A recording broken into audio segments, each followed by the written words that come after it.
Hey friends, welcome back to my channel. Today we're going to talk about books that I read in 2023.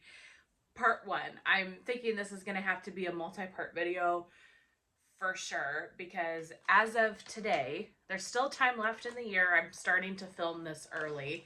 So it definitely will have to be multiple parts because I'll finish more. But as of today, I have read 53 books in 2023. I hit like a reading surge in July or so, and I have been just going nuts on reading the last couple of months. But 53 books, I upped my goal to 60 books for the year, so we'll see if I can hit that. I'm filming this mid-November, this first part, so I've got about 6 weeks left to read 7 books, so it's definitely possible, so we'll see if I can get that done. I really like seeing people's book reviews. I like watching BookTube and TikToks about books and book reviews and things like that, and so I thought I'm going to share my thoughts on the books that I read this year, and then next year, I have a goal of reading 100 books, and I think I can do it based on how I've been reading at least the last couple of months of 2023. It's still going to be a big challenge, but I would like to read 100. I maybe have read 100 books like in high school or back when I was, back when I was young, but as an adult, I have never read 100 books in a year, and so that is a big goal that I have. So I really think I'm going to try hard for that next year. So I'm going to do wrap up videos at the end of each month showing you guys what I read on a monthly basis. But since we didn't do that this year, you're going to get a yearly a yearly video of all of the books that I read. So I've got my computer here with me with my Goodreads open so I can see every book that I read in what order and tell you the rating that I gave it. So the first book I read this year is The Wonder Boy of Whistle Stop by Fannie Flagg. This is the second book in like the Fried Green Tomatoes series. So first is Fried Green Tomatoes and then The Wonder Boy of Whistle Stop. I love Fried Green Tomatoes. It's a great book, but that's one of my favorite movies of all time. There's something so wholesome about it. I love it so much. And so when I found out that there was a second book, I was really excited to give that a try and see what my thoughts are. So this is about just what happens afterwards. So it really focuses on Buddy Threadgood and his life after the ending of Fried Green Tomatoes and as an adult and his kids and everything like that. And kind of the transition of people moving out of Whistle Stop, coming back to Whistle Stop. So it's just kind of, it was a beautiful continuation of the novel. I love Fannie Flagg's writing. I would like to read more from her. There's no more in the series, and so I would love to continue the series just because I really, have obviously grown to love these characters and this kind of story. But she seems like a really good, just wholesome writer, and so I would like to read more of her books in 2024. I gave this 4 stars, so if you are not familiar with the Goodreads settings, the rating system, there's 5 stars. 3 stars is normally like my average book. That it was good, I enjoyed it, but I didn't find it to be super, super special. 4 was I really, really liked it, and 5 is like, this is one of the best books I read of all time type of book. So I don't give too many books 5 stars. Something has to be really, really amazing to get 5 stars for me. So I gave this one, The Wonder Boy of Whistle Stop, 4 stars. So it definitely was a good read.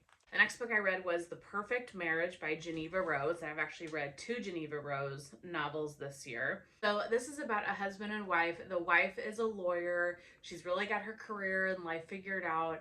And the husband, Adam, is a writer. And you can see they've got a bit of a strained relationship. He wants to spend more time with her. She's constantly working. They have this lakeside cabin that they go to, and Sarah never wants to go to it because she's working. So Adam begins to have an affair with somebody in kind of that local community. Her name is Kelly, and Kelly one day ends up dead. And so Adam is arrested for murder. And so you're trying to figure out who killed Kelly, what's going on, and it's from the perspective of both Sarah and Adam. Sarah trying to figure out if Adam is guilty or if he's innocent of killing his mistress. This was so good. And the twist, the ending, I did not see coming. It was a perfect ending. I really enjoyed this book, and I gave this 4 stars. So I started out really strong in 2023, giving novels high ratings because I really liked this one. And I'm a big mystery thriller person, as you'll see, and I love when I can't figure out what the twist is going to be. That is my favorite. If I don't know what's coming, then you know it's a good book. Next, I read The Prisoner by B.A. Paris. Now, I've read a lot of B.A. Paris's novels. I think there's one maybe that I haven't read, but normally if I find an author that has a book that I enjoy, especially mystery thriller, I will tend to go throughout the whole author. As you'll see later on, I don't know about in this video, but maybe another part to this video, I read almost all of Frida McFadden's books this year. So once I get hooked on an author, I kind of just read all of their work. So this was one from B.A. Paris that I had not yet read. And this is about a husband and wife, Amelia and Ned. And she marries Ned, who is this billionaire. Amelia comes from kind of a rough background. Ned being this billionaire, they get married. And then one day, Amelia, or Emile, I think is how you probably say her name, Emile wakes up in a pitch black room, doesn't know what's going on, and she's held captive. She's held prisoner. And so it's the story of figuring out what's going on. And her husband is involved. And I did not care for this book. I didn't like the ending of it. It didn't excite me in any way. I ended up giving it 2 stars. It was a book that I just was kind of ready to move on from. I barely even remember reading it, to be honest with you, because I just didn't find it to be that enjoyable. But overall, I have really liked a lot of B.A. Paris's novels, so that one just wasn't particularly for me. Stay Awake by Megan Golden. So this book is about a woman named Liv, and Liv wakes up in the back of a taxi, and she doesn't remember how she got there, what day it is, like anything about the situation. But on her hand, she has written, "Stay awake." She can't find her phone. She's got blood stains on her. She has a knife with blood on it and has no clue where all this is coming from or what happened. So the story is basically her trying to figure out what's going on, piece together all the pieces, and then you just kind of follow her around the city where she's figuring out the timing, and it's like years later than she had anticipated it being. And so it was a good novel. A very interesting concept. I've never read anything like this. I gave it 3 stars. It was one that I enjoyed. It was a good read, but not one that I thought was just so amazing that I would like highly recommend. But it was a good novel, and I would like to read more of Megan Golden. I've got The Night Swim. If you saw my book outlet haul, I picked up The Night Swim by her. I think she wrote The Night Swim, pretty sure. So I want to read that one, but that's the only book from that author that I have read so far. Grady Hendrix, How to Sell a Haunted House. So this was Grady Hendrix's newest novel when I read this, and this is such a cute book. If you've ever read Grady Hendrix, you know that his stuff is kind of eclectic, spooky. It's unique, super interesting. I've really enjoyed some of the books that I've read from him. They're unlike any other book that I've read. How to Sell a Haunted House is about a sibling pair that have to work through cleaning up and selling their parents' home after their parents have died. And this home has all sorts of spooky things that happen to it. They have puppets and dolls and all of that creepy stuff in there. So like an extra creep factor to this book. And so it's basically, yeah, just them trying to figure out how to sell this house and all of the spooky stuff that happens to them in the process. Gave it a 3 stars. Wasn't anything amazing, but I did really enjoy this one. Next, I reread the first 4 Harry Potters. So Sorcerer's Stone, Chamber of Secrets, Prisoner of Azkaban, and Goblet of Fire. I am the biggest Harry Potter nerd of all time, and I reread at least some Harry Potter every single year. It's been a constant for me for years and years. So this year I read 4 of them. So next year I should read 5, 6, and 7. and complete my like series, and then I'll start over again. I love these. There's only so much I can say about them. I'm sure you guys have obviously read Harry Potter as well. Harry Potter is the reason that I read at all, to be honest. Harry Potter got me into reading. It continues to be my favorite story. And I feel like every time I read it, I find something different about it. I highly, highly, highly recommend the audiobooks. If you're an audiobook person, the narrator who does Harry Potter is just perfect. The voices are perfect. You know exactly who's talking at any one time. It's just something about his voice is so magical. He really does a wonderful, wonderful job at narrating these stories. So I've always enjoyed listening to the audiobook since I kind of discovered audiobooks in the last, 10 years or so. But always got to read Harry Potter. It's always on the list. So that covers 4 of the books that I read because I read those 4. Next, I have a couple of like novellas in here, short stories. And I read The Long Way Down by Jason Reynolds. I gave this a 2 stars. Honestly, I couldn't even tell you what this was about. I don't remember enjoying this like literally at all. I'm going to read you the synopsis, or part of the synopsis at least, because that's how much it's just, I don't even remember. I mean, 2 stars for me is a forgettable book. So it sounds like 15-year-old Will has a gun in the back pocket of his jeans. His brother was just murdered. It kind of sounds like it's a little bit of like violence, like a bad neighborhood type violence story. It's about like the cycles of violence, and it's written in verse. So it's almost like a poetry type of story. But like I said, it's a novella. It's a really quick read. I don't know if I just wasn't paying attention to it or what, but for me, I didn't find it to be very exciting. Speaking of poetry, I did read a little bit of poetry this year. I read Endpoint and Other Poems by John Updike. I gave that a 3-star. So it was good if you enjoy poetry on occasion. It's just kind of nice to read something different. That was one that I picked. Occasionally I'll throw some poetry into my my reading. Next, I read like a self-help book, Make Your Bed, Little Things That You Can Do to Change Your Life and Maybe the World by William McCraven. Gave this a 3 stars. This is a really short read. It's written by a man from the military, I believe. I'm not sure what branch he is in. Maybe he's in the Navy, but basically just about little things that you can do in your day-to-day life, like making your bed to set yourself up for success.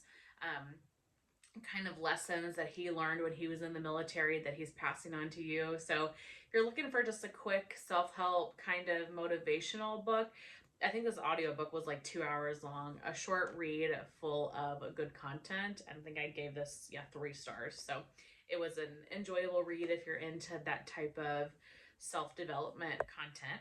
Speaking of Harry Potter, I reread Fantastic Beasts and Where to Find Them. I listened to this on audiobook. Again, it's a short audiobook, so something enjoyable. You can get your book numbers up really easily. I did this a 5 because it's Harry Potter, of course. And this is written by Newt Scamander.